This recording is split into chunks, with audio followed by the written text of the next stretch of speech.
നമുക്ക് സ്കേറ്റിംഗ് പഠിച്ചാലോ? വായോ. എന്ത് കാര്യമാണേലും ഈവൻ സ്കേറ്റിംഗ് ആണെങ്കിൽ പോലും നമ്മൾ കറക്റ്റായിട്ട് പഠിച്ചിരിക്കണം.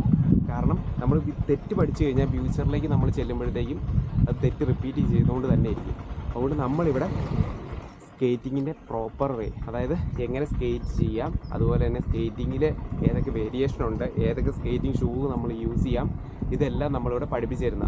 ആയിട്ടും ഇത് ഏത് ഏജ് ഗ്രൂപ്പുകാർക്ക് പഠിക്കാം എന്നുള്ളതാണ് ഇവിടുത്തെ ഒരു ചർച്ചാ വിഷയം.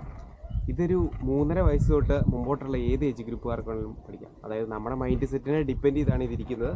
നമുക്കിപ്പം 50 വയസ്സായിക്കോട്ടെ, 55 വയസ്സായിക്കോട്ടെ, അതിന് മുന്നോട്ട് എത്ര വേണേലും ആയിക്കോട്ടെ, നമുക്ക് ഓക്കെയാണ്, നമ്മുടെ മൈൻഡ് സെറ്റ് ഓക്കെ ആണെങ്കിൽ നമുക്കിത് ചെയ്യാൻ പറ്റും.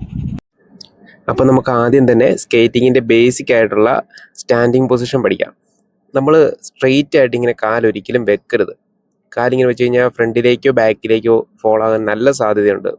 ഇങ്ങനെ കാല് ഫ്രണ്ടിലും ബാക്കിലുമായിട്ടും വെക്കുകയും ചെയ്യരുത്. നമ്മൾ കാലെപ്പോഴും ഒരു വി ഷേപ്പിൽ, ഇതുപോലെ ഒരു വി ഷേപ്പിൽ വെക്കുക. ശരിക്കും പറഞ്ഞു കഴിഞ്ഞാൽ ഇങ്ങനെ പോകുന്നതിന് ഡക്ക് വാക്ക് എന്നാണ് പറയുന്നത്. അതുപോലെ പിന്നെ നമ്മുടെ അപ്പർ ബോഡി പൊസിഷൻ എന്ന് പറയുന്നത് ഒരിക്കലും സ്ട്രെയിറ്റ് നിൽക്കരുത്. ഇതുപോലെ ബെൻഡ് ചെയ്യണം കുറച്ച് ഫ്രണ്ടിലേക്ക്. കൈകൾ 2 മുട്ടിന് മേളിൽ വെക്കണം. ഇങ്ങനെ ബെൻഡ് ചെയ്യണം, നീസും ബെൻഡ് ചെയ്യണം. ഇങ്ങനെ ഫ്രണ്ടിലേക്ക് വെക്കുക. ഇതാണ് നമ്മുടെ റൈഡിങ് പൊസിഷൻ. അതിനുശേഷം കൈകൾ 2 മുട്ടിന് മേളിൽ വെച്ച് കാല് വി ഷേപ്പിലാന്ന് ഉറപ്പ് വരുത്തിയതിന് ശേഷം നമ്മൾ ബോഡി ബെൻഡ് ചെയ്യുക. മെല്ലെ കാലെടുത്ത് ഫ്രണ്ടിലേക്ക് ഇങ്ങനെ മൂവ് ചെയ്യുക. മൂവ് ചെയ്ത് പ്രാക്ടീസ് ആയി കഴിഞ്ഞ് അത് കുറച്ച് സ്പീഡിലാക്കുക. ഇതുപോലെ കുറച്ചെടുത്ത് വെച്ച് ഫ്രണ്ടിലേക്ക് ഇങ്ങനെ റോൾ ചെയ്ത് ഫ്രണ്ടിലേക്ക് വരിക. അതിനുശേഷം സെക്കൻഡ് ഒരു പൊസിഷൻ കൂടി ഉണ്ട്, അത് ഞാൻ കാണിച്ചു തരാം. അതായത് നമ്മളിപ്പം മെയിനായിട്ട് കാലിങ്ങനെ ബി പോലെ വെച്ചല്ലോ, കൈ 2 മുട്ട വെക്കുന്നതിന് പകരം കൈ സ്ട്രെയിറ്റ് ആയിട്ട് വെക്കും.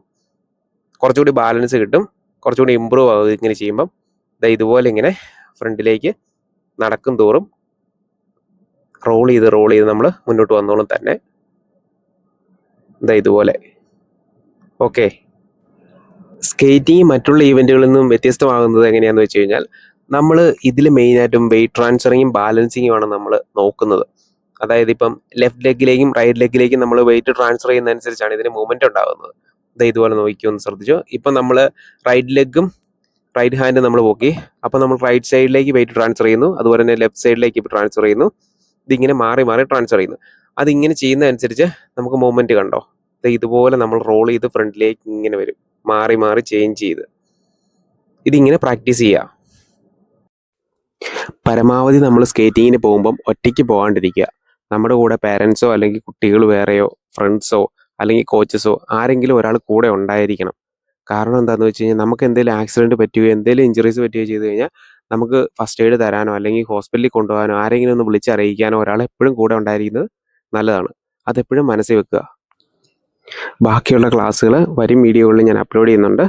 അത് അടുത്ത പാർട്ട് നമുക്ക് കാണാം. അതുപോലെ തന്നെ എല്ലാവരും കറക്റ്റായിട്ട് ഇത് കണ്ട് ഇതുപോലെ തന്നെ ചെയ്യുക, തെറ്റിക്കാതെ ചെയ്യുക, ഇഞ്ചുറീസ് ഇല്ലാണ്ട് ചെയ്യുക. ഓക്കെ, അപ്പോൾ അടുത്ത വീഡിയോ കാണാം. Bye, stay healthy.